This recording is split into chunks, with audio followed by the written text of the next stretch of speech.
Remember my daughter asking me one day, Mommy, will you ever not be always tired? Well, stress was what got me out of hard conditions and got me to the career I was in. I was young. I was in my mid-30s. It wasn't like I was anywhere near where I would expect to be at menopause. I had just a level of fatigue that I had never had. I was eating candy in bed, struggling with losing weight. I couldn't get myself to the gym. I didn't need someone to tell me be less stressed. What I needed was somebody who was going to meet me and collaborate with me, saying, hey, Colleen, the way you've done it for the last 35 years, it isn't working. The bigger issue was convincing my spouse. I think the fact that you are an MD, this is a medical doctor, she knows what she's doing, she's just going to look at the whole person, right? I'm not a hypochondriac. I'm not here because I'm just obsessed with something being wrong. I need help. And I need you to believe me, and I need you to see the whole picture with me. And so I was hopeful. Colleen, welcome. I'm excited to speak with you today. Thank you so much for having me. Of course. I'm truly grateful you have accepted yet another invitation to tell your story as you continue to inspire and educate many of the women out there who are going through similar struggles as you had when you first came to me a few years ago. What is it that led you to know that something was really wrong? Yeah, that's a really good question. So a little bit of background. I'm a trial attorney. I was on the cusp of making partner at a big law firm.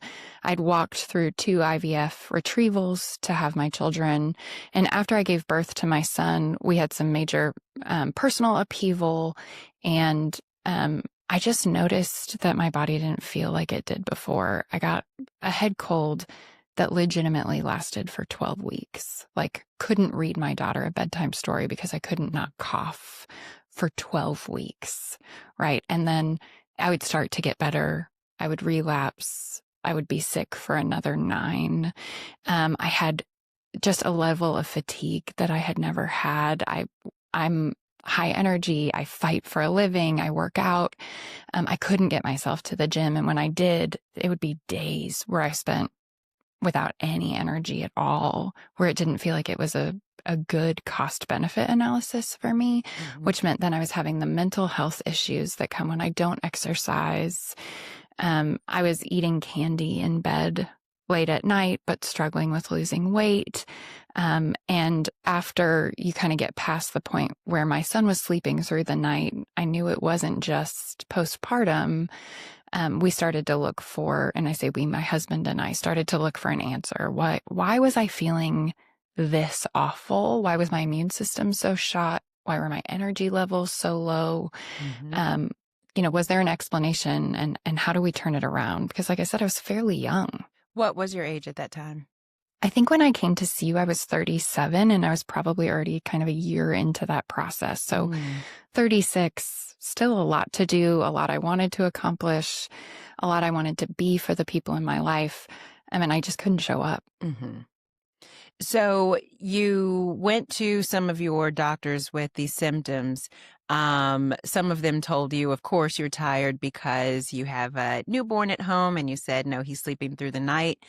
And at that point, what did you think was happening with your health? It was hard to say. I think I had gloried in stress for a long time. And so talking with some friends who are kind of wired the same way I were, telling me, look, I think we're talking about cortisol issues, maybe some adrenal fatigue, stress kills. Well, stress was what got me out of hard conditions and got me to the career I was in. So it was hard to turn back on that or rewrite a big law career when I was on the cusp of making partner. I thought maybe there's allergies. Maybe my body's just reacting, and this is histamine, and that's what's weighing me down, and there's an answer there. But I knew it couldn't be my new normal. That was something I wasn't willing to accept.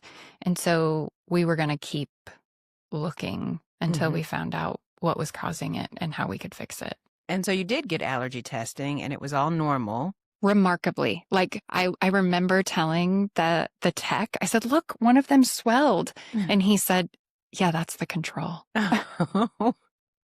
So it wasn't allergies. And then you thought, Well, I need some help. Mm-hmm. And a dear friend of mine who's also an entrepreneur and has very similar setup of mine is a patient of yours. And I called her and I said, I know you had some medical help. Who did you go to? And she said, I went to Dr. Rowley. Here's her number. I think she'll really help you.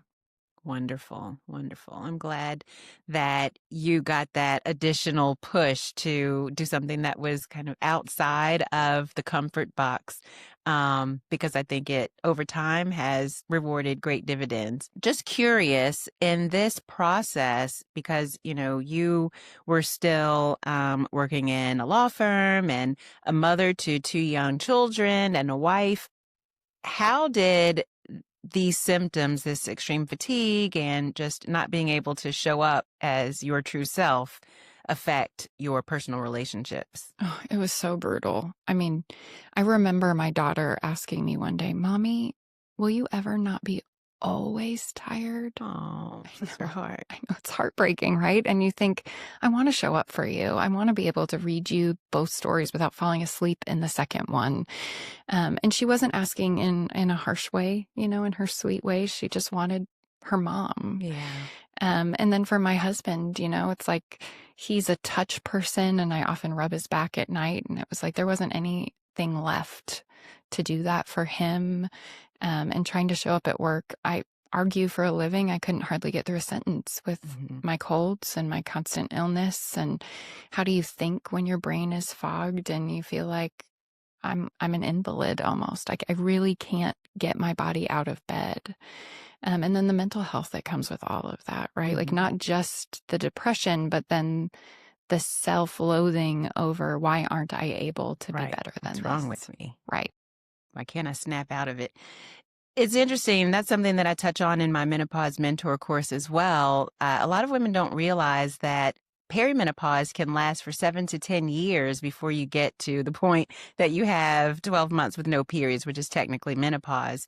And during that time, you have some very critical relationships to nurture with sometimes your teenage children who are also going through their hormonal changes, your spouse who may also be going through andropause and have their hormonal changes, or menopause and perimenopause. It also at work, you have relationships. And if you show up as this person who's always tired or cranky, for 7 to 10 years, that can just change the trajectory of the whole relationship. So a Absolutely. lot of people think of managing perimenopause and menopause as, making sure you're controlling your hot flashes and night sweats. But there are so many other symptoms that we have to make sure that we get a hold of, especially our irritability, and fatigue, because they affect how we show up for our people in our lives. Yeah, I don't think I experienced night flashes or hot flashes or night sweats, right? I wouldn't have thought, oh, this is perimenopause. Mm-hmm. It was much more, fatigue that was worse than first trimester fatigue, fatigue in my bone marrow, Mm, and that inability to kind of be present because of it. Um, and then you're irritable when you're tired. yeah, absolutely. And not making the best decisions sometimes. That's true.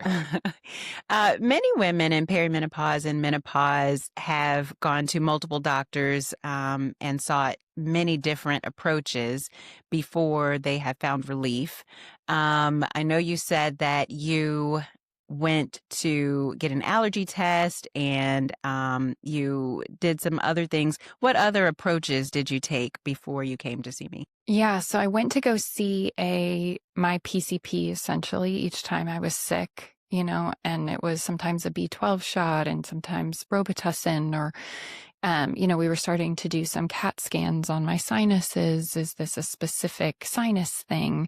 But it all felt so siloed, right? It's Mm-hmm. like I can look at one thing, my psychiatrist can look at one thing, the allergist is looking at one thing, but I'm a lot of things. Mm-hmm. And so none of that could explain everything, Mm-hmm. right? And so it was like, well, how how does this all work together Mm-hmm. as my body is trying to work together and at that point failing? Mm-hmm. It's interesting that it sounds like some things were working, but other things weren't. Yeah. Okay. What were those things that did work in that process? Well, I think part of my postpartum was mental health issues. And so getting the right help with that and having somebody who could say, this is what you need, and this is all that you need with respect to this, and we're going to kind of monitor it. Um, I think my psychiatrist was also the one who said, look, I really think you need to get your thyroid tested. And so I was working with an endocrinologist on the thyroid. It still wasn't optimal, but there was some treatment happening there. And then I think, trying to piece together what supplements do I need as I was breastfeeding, right? Mm-hmm. And so you've got these other layers of what can I take, what is safe for him and safe for me, but in large part not having any real answers. Right. Let's double click on that mindset that you were getting to at this point. You'd been to several doctors. You were still not getting the relief you needed. What did you feel like your future was going to look like from this point if you weren't able to get those answers that you were looking for, get over that fatigue? Yeah, I think that's layered for me because I was never going to give up trying. And so there was still that drive of this will not be my future. But I also remember telling a trusted source, I feel old, I'm chubby, I'm tired. Like, I feel like just put me out to pasture, I'm done. Oh, no. I know, in your late 30s. Yeah. Can you imagine? Well, I'm glad you are back with us. So then how you found out about functional medicine from your friend, and what made you consider this out of the box option? I think I was probably pretty well primed for it. The bigger issue was convincing my spouse. And, I think the fact that you are an MD was a huge comfort to him. It was like, I'm not going to some snake oil salesperson who's going to align my chakras and then send me home. This is a medical doctor. She knows what she's doing. She's just going to look at the whole person. And so that made him feel better about it. And then for me, it was, watching my friend heal, watching her deal with the reality of being an entrepreneur and all the stress that comes from that. And, I didn't need someone to tell me be less stressed.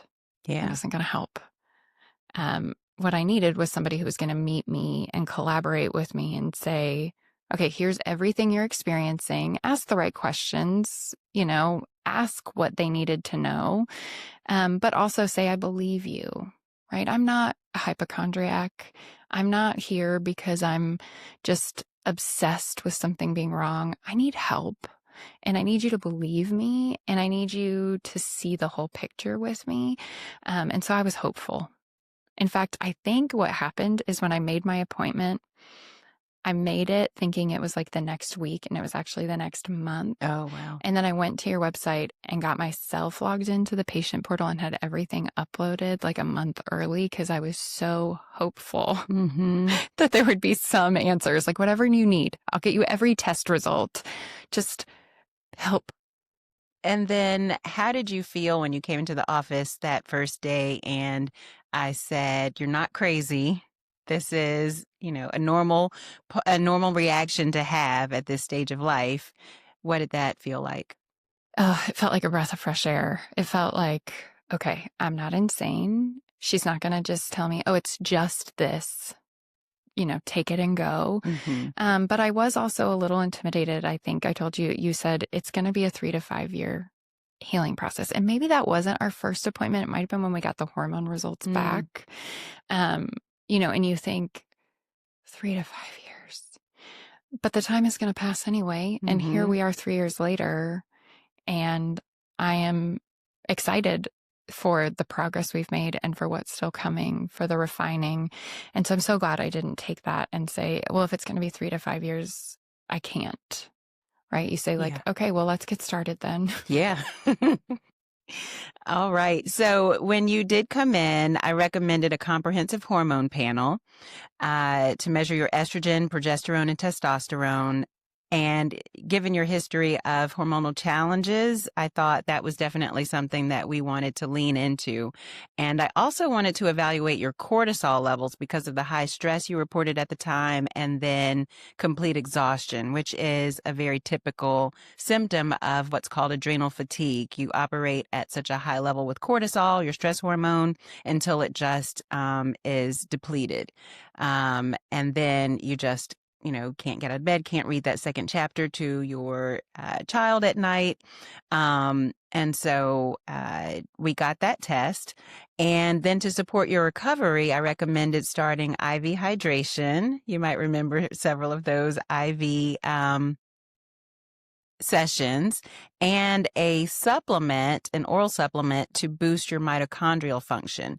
Mitochondria are the powerhouses inside of our cells that make energy. And so given that you had hit this wall, in addition to looking at your cortisol, I also wanted to see, especially because all of this happened after 2 pregnancies and, you went through IVF with both of them. I felt like this sounds like all of her nutrients are depleted and she doesn't have the building blocks to make energy. And so that was what led us down that road of IV hydration and an oral supplement to support your mitochondria. Beyond that, we looked at your thyroid, and I ordered a sleep study because you weren't feeling refreshed even though you were getting a full night's sleep. And that can be a key sign of sleep apnea. So all of these things, I can imagine it was a little bit, it could have been overwhelming. But in addition, I recommended some lifestyle changes, turning off screens at least an hour before bed. That's always a hard sell. So hard. But I think you did it. And carrying a water bottle so you could be more hydrated, which are simple things, but how many of us are really doing it? Right. And it's foundational for our energy. So, given all these things, how is this approach different compared to what you had tried before? Well, the simple lifestyle changes always sounded like good advice, but nobody ever really tied them to my energy, right? It was like, well, I'm supposed to get this much water, but I'm having trouble brushing my teeth. So, like, you want me to also keep up with a water bottle, and it was helpful to have it tied to this is how it's going to increase your energy levels. And I think the IV treatments, we ended up putting glutathione in there, which we really rebuilt my immune system. And I'll never forget the first time I got a cold and then got over it in a few days. It felt like the sun had come out. You're back. Right. Instead of, oh, great, this is another 12-week sentence, and then some energy in there. And, having the supplements and the actual prescriptions and the lifestyle changes, it just made me feel like we had a plan, right? Sometimes you're stuck in traffic and, if I get off this highway, it might actually take me longer, but I'm going to feel like I'm making progress. There was some of that where it was like, this may not help, but I feel like I'm working toward a problem or toward a solution rather. So it was nice to have a plan. Mm-hmm.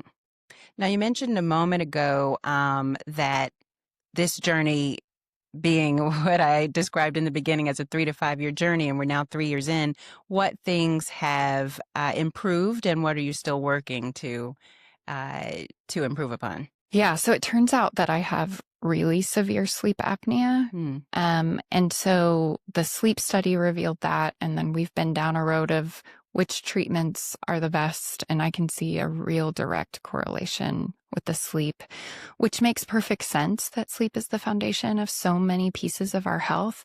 But for somebody who pushed through poverty and got myself out and got into college, sleep was always something that was negotiable, right? It was, I'll sleep when I'm dead. I'm getting this done. I'm pulling the all-nighter.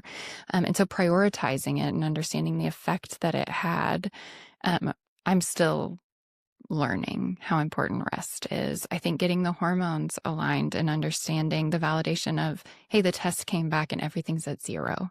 You don't have any cortisol. You don't have any testosterone. You're not crazy. The numbers reflect what you're feeling. And it's more than a newborn. Made me again feel like, okay, there's a diagnosis now. We have a plan.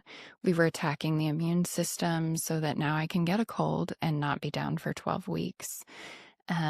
my diet, I'm not craving junk food for energy. And so it's easier to say, I'm going to choose the almonds, which are also going to help lower my cholesterol. I'm going to choose this vegetable because I'm not so desperate for quick energy. Mm-hmm. And so, we got the thyroid right with a compounded thyroid medicine. And, because now I'm not so fatigued, I can work out, which then means I'm doing all the things my heart and my brain need in the gym, which is a shift from I'm there because I want to look good to I'm there because I want to feel good. Yeah.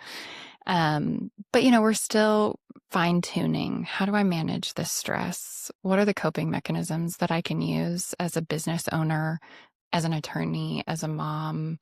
Not glorying in it, not glorifying it, but choosing to listen to my body. I think the true overachiever that I am, we got there in the end of the 3 to 5 years, but there's always more work that we're doing to make sure, that everything is lining up. Speaking of being an overachiever, I'm always a firm believer that our background, what we experienced growing up, leads us to a point where we make a decision that we are going to have a different experience. And so that is what brings out that overachievement in us. Can you paint a picture for what growing up was like for you? Because in functional medicine, that's part of the story. That's part of what we ask about, your experiences growing up. Yeah, I absolutely. So I'm an immigrant. We moved to the States when I was 3 from Canada. Did not know that. Real believers in the American dream. But there was financial instability in my family growing up and some substance abuse. And so there was a lot of, I think if you count it up, I have 4 or 5 adverse childhood events, which I know when we've looked at my cholesterol, when we've looked at my risk of heart attack or stroke, those things have been reflected, right? And so when I say I was dying, I think when we look at some of those test results, I actually was. It's not an exaggeration. Right. And so having someone who says, this is real, it's a real risk, we need to take it seriously, but we're going to make it so that you're okay. And knowing that I was driving to have a better future, a different future. And I was also wanting a different future for my kids. So much love in my family growing up. I don't want it to sound like there was only bad. But there were a lot of things that I was working against and a lot of things I was driving towards. And there wasn't a real use for the brakes in that. There wasn't a real understanding of why would I ever stop? Why would I rest?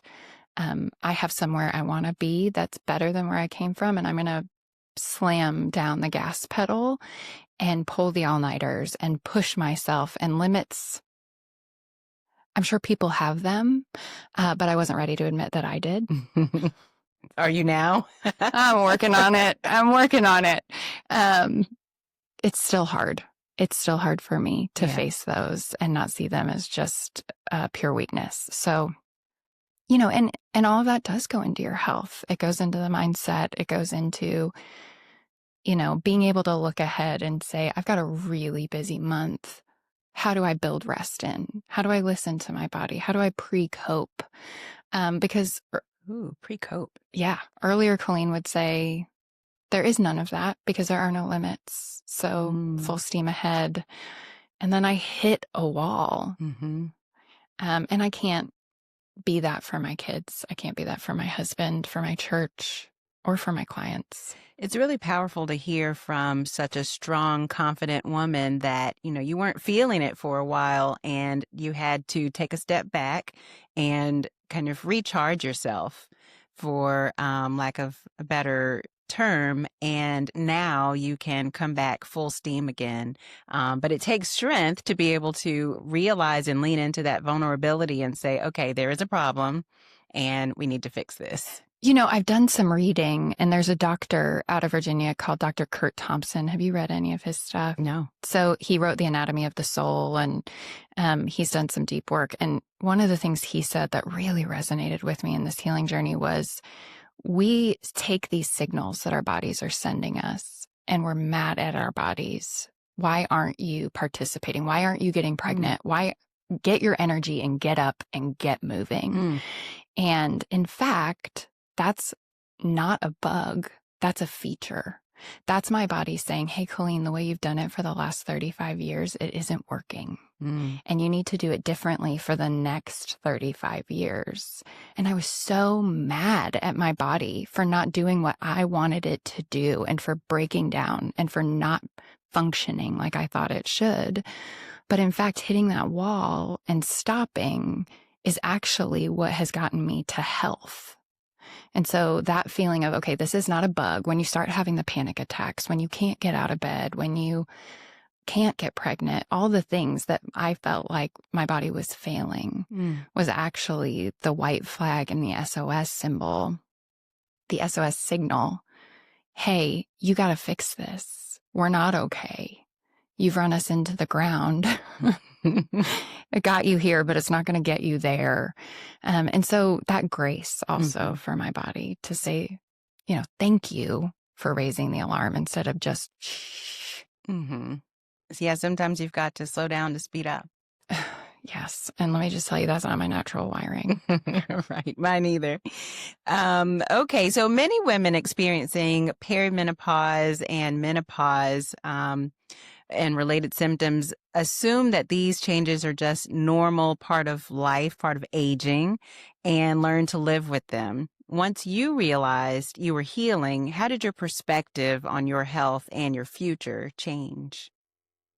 I think once I started healing, it felt like I would never settle for less than what we could do as our best. And I feel like you are my partner in that, right? Like, it's like, okay, your thyroid is significantly better than it was. Normal doctors would say, check, but we're not going to do that. Right. We want to see you in the optimal level. So we're going to figure this out. And I love that because it's my life. And I have more than half of it left. Right. God willing. And so I don't want suboptimal. And I don't want it to say, oh, well, this is a natural part, so you slow down. I'm not okay with that. I like that you said that because at this point, at least a third of women's lives are spent in perimenopause and menopause. And now that we're living longer, up to even a half of our life is spent in these phases. So it's not okay to just consider it, oh, that's part of aging. We want to optimize our health, particularly because while we are getting our hormones balanced in our 40s and 50s, we're setting ourselves up for better brain health, bone health, and heart health in the future. And that is something that a lot of patients and even providers aren't really focused on, not really thinking about at those ages to set us up for longevity. And I want that. We joke when I do squats now that it's not really about what I look like in high heels. It's about being able to get up off the toilet when you're 80. Yeah, absolutely. Yeah. So it's like, I want to set myself up. I want to be around. In addition to hormones, what have you changed in your daily or weekly habits that have become essential for maintaining your health? Yeah, so getting back to those workouts has been really key for me. And I go to Zumba on Mondays. I'm self-employed, so I can show up to the 9:45 class. And that's my joyful movement, right? Like it's not about the calorie burn. It's not about the numbers. I get to just joyfully move and start my week. And then I work with a trainer 3 days a week, where frankly, I try and beat my last record and try and show myself progress because I'm competitive. But I do want to listen to my body better than I did in the past. And for me, the HIIT workouts that I used to love, those kind of cortisol fueled, I just can't do that anymore because it's really not helpful for me in the long run. And so choosing workouts that give me that resistance for my bones and my brain and my heart, but don't ask more of my body than it really needs to give so that I can show up fully otherwise. I think, making better choices about snacks, choosing the almonds or the dried cherries over the Sour Patch Kids or the chips. Yes. Choosing to journal. Or I keep voice memos because I don't have time to sit down and write. But, kind of letting all that brain dump happen before I try and lay down to go to sleep so that I'm not trying to unpack right then because sleep has been so important Yes. for this process. And I think also meditation and some other mindful practices that I'm not sure past Colleen could have handled. Meditation's still really hard for me, but learning that process and being okay with being a beginner and not getting it always right, but allowing my brain that space to calm and saying, like, this is a good thing. This isn't weakness. Yes. That is great rewiring for your brain to be able to lean into that softness and realize that there's strength in that too. Yeah. What advice would you give someone who feels stuck, depleted, or frustrated, but is hesitant or apprehensive about trying hormone therapy or functional medicine? I would say it's your best bet, right? We're women. We are the moon. We shift, we change, I think my husband was looking at Reddit yesterday and like secrets women say, and he's like, we might get one good week in the month. And I'm like, yeah, maybe. We're just not men and we don't go full steam ahead and we need some help. And I think as women are starting to understand that they have a lot of life left to live and that we don't have to just accept all these things as natural. Right. And I think also there was some, you'll know better than me about this, but some incorrect or incomplete research that hormone therapy raised your risk of cancer and, that there were these cost benefit analysis. And I think for me, my mom had a hysterectomy when she was 40 due to fibroids. And I watched her have a much easier time with menopause than women who didn't. And it was a total hysterectomy for her. So I think for me, it was easier for me to see when she was in control of her hormones.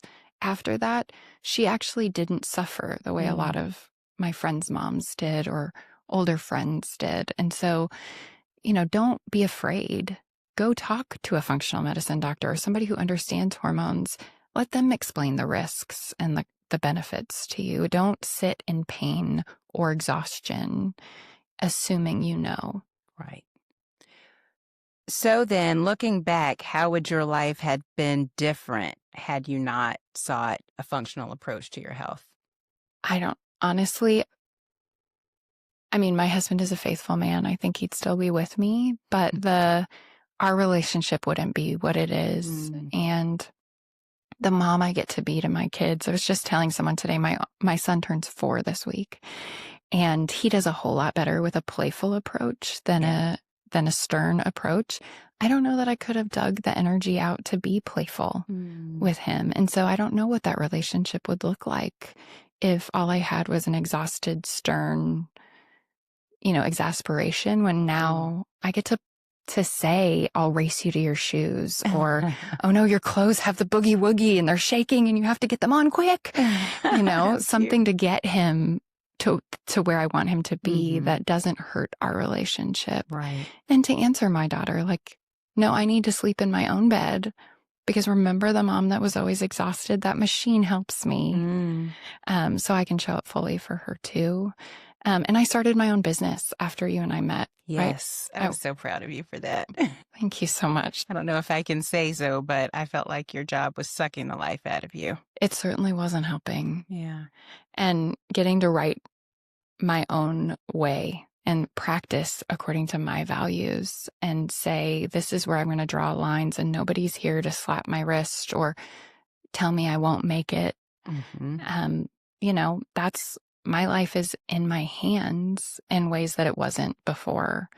And that's if they didn't fire me for, being too exhausted to do my job. Yeah. And that machine, by the way, is your CPAP machine, right? Yes. Yeah. And I did get a dental device that helps hold my jaw forward, and I'm using them both. The dental device just isn't really sufficient for me. And so it's a bit of a mystery why my sleep apnea is so severe, but we've got an answer. It lets me come back to life. So I'll take it. Yeah. Sleep is so fundamental. I tell my kids, and I'm not joking when I say it, they think I just say it because I'm mom, but sleep is the best medicine. All right. I'd like to close on a personal note, and I want our listeners to really visualize the embrace that I'm about to describe. Colleen McKnight gives the best hugs. You know how some people practice a firm, confident handshake? I'm convinced Colleen has mastered the art of a warm, embracing, intentional hug that communicates presence, gratitude, and somehow this unspoken, I've got your back. Is this something that you've consciously cultivated, or is this just your natural hug? I don't think it's conscious, but I do think there's a lot of unconscious communication in it. And what's funny, as you say that, is that I have heard that my 7-year-old daughter is the same. Like I will hear from teachers, past teachers or administrators at her school that say, I got a hug from Charlotte today. She gives the best hugs.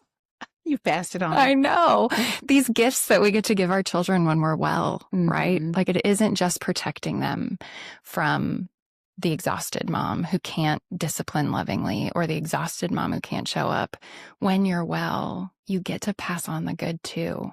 I love that. I know. When you're well, you get to pass on the good too. Colleen, thank you so much for joining me today. This was such a delight. Oh, thank you for having me and for bringing me back to life. Yes. Thank you for joining us on the Dr. Miiko Show this week, and we will see you next time.